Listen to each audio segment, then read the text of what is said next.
राजस्थान विधानसभा का मानसून सत्र अनिश्चित काल के लिए स्थगित हो गया है, लेकिन ये सत्र हंगामेदार रहा और सत्र के अंतिम दिन सदन में दो महत्वपूर्ण विधेयक पारित हुए। विधानसभा के इस सत्र में क्या कुछ खास रहा, जानने के लिए देखिए ये खास रिपोर्ट। राजस्थान विधानसभा का मानसून सत्र अनिश्चित काल के लिए स्थगित हो गया। सत्र के अंतिम दिन सदन में राजस्थान भूजल प्रबंधन प्राधिकरण विधेयक 2024 और राजस्थान भू राजस्व संशोधन एवं विधि मान्यकरण विधेयक 2025 पारित हुए। ये दोनों बिल विपक्षी दल के बहिष्कार के बीच पारित हुए। इसके अलावा सदन ने जीएसटी दरों में संशोधन के लिए केंद्र सरकार के प्रति धन्यवाद प्रस्ताव भी पारित किया। विधानसभा अध्यक्ष वासुदेव देवनानी ने बताया कि इस सत्र में कुल 6 बैठकें हुई। 10 सितंबर तक चतुर्थ सत्र की कार्यवाही 18 घंटे 40 मिनट तक चली। स्पीकर वासुदेव देवनानी ने बताया कि 16वीं विधानसभा के प्रथम 3 सत्रों में 91.5% प्रश्नों के जवाब विधानसभा को प्राप्त हो गए।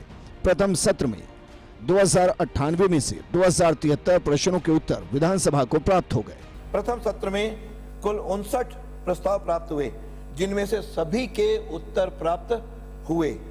द्वितीय सत्र में 255 प्रस्ताव प्राप्त हुए, उसे 249 के उत्तर प्राप्त हुए। तृतीय सत्र में 337 प्रस्ताव प्राप्त हुए, उन्हें 307 के प्रस्ताव प्राप्त हुए। तीनों सत्रों में से कुल 651 प्रस्ताव प्राप्त हुए, जिनमें से 615 के उत्तर प्राप्त हुए। केवल मात्र 36 लंबित हैं। पर्ची माननीय सदस्यों द्वारा कुल 267 पर्चियां प्राप्त हुई, उनमें से शलाका द्वारा कुल 20 पर्चियां चयनित हुई और संबंधित माननीय सदस्यों ने अपने विचार प्रकट किए। इसी तरह प्रक्रिया के नियम 131 के ध्यान आकर्षण प्रस्ताव, प्रक्रिया नियम 131 के अंतर्गत 437 प्रस्तावों की सूचना प्राप्त हुई, जिनमें से 14 अग्राह्य किए गए।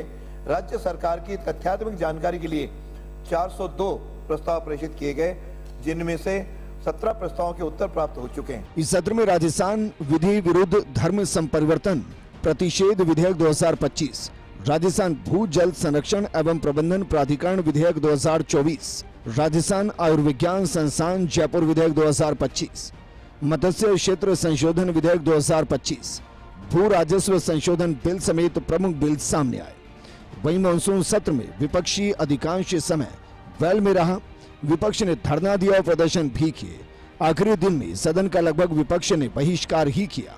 इसको लेकर स्पीकर वासुदेव देवनानी ने कड़ी आपत्ति भी जताई। खासतौर से अंतिम 2 दिन कैमरे के संदर्भ में हुए कांग्रेस के विरोध को लेकर विधानसभा हंगामेदार रही। पक्ष और विपक्ष आमने सामने रहे। उन्होंने ये बात तो कही कि हमने रेनोवेशन कराया है, कैमरे जो है अपग्रेड कराए हैं, लेकिन ये नहीं कहा कि जो 2 नए कैमरे लगवाए हैं उनका एक्सेस कहाँ है। और मैंने उनसे यही सीधा एक ही क्वेश्चन पूछा था कि हम आपका पूरा सहयोग करेंगे, कोऑपरेट करेंगे। आप ये बता दीजिए कि जो 2 कैमरे आपने नए लगवाए हैं वो भी यूट्यूब पे जुड़े हुए हैं या नहीं। इसका जवाब उन्होंने नहीं दिया। इससे साफ हो गया कि इनके मन में पाप है, ये लोग जासूसी कर रहे हैं, इसलिए इन लोगों ने ये कैमरे लगाए हैं और इनकी मंशा कतई साफ नहीं है। माननीय स्पीकर महोदय ने स्पष्ट रूप से सदन के पटल पर अपनी बात रखी है, उससे अधिक कोई बात होती नहीं। जो कैमरे लगे हुए हैं वो जो विधानसभा का ये भवन बना तब से ही लगे हुए हैं, इसमें कोई नया कैमरा नहीं लगाए। हाँ, जैसा माननीय स्पीकर साहब ने कहा कि वर्तमान आधुनिक टेक्निक के अनुसार कैमरों में वृद्धि अवश्य की गई ताकि वो 360 डिग्री तक घूम सके, इसलिए आरोप झूठा। राजस्थान की विधानसभा का मौजूदा सत्र अल्पकाल का रहा। इसके बावजूद सदन में कई महत्वपूर्ण बिल आए। खास तौर से धर्मांतरण को लेकर सरकार ने कठोर कानून प्रस्तुत किया। मुख्यमंत्री भजनलाल शर्मा सदन के नेता के तौर पर एक अलग भूमिका में दिखे, तो वहीं विधानसभा अध्यक्ष वासुदेव देवनानी ने सदन चलाने के प्रति अपनी प्रतिबद्धता दिखाई। विपक्षी दल के तौर पर कांग्रेस विधायक दल ने कोशिश यही की कि हर दिन किसी न किसी मुद्दे पर सदन में सत्ता पक्ष को घेरा जाए और प्रदर्शन के जरिए जनता के मुद्दों को उठाया जाए। कैमरा जर्नलिस्ट जितेश के साथ योगेश शर्मा, फर्स्ट इंडिया, जयपुर।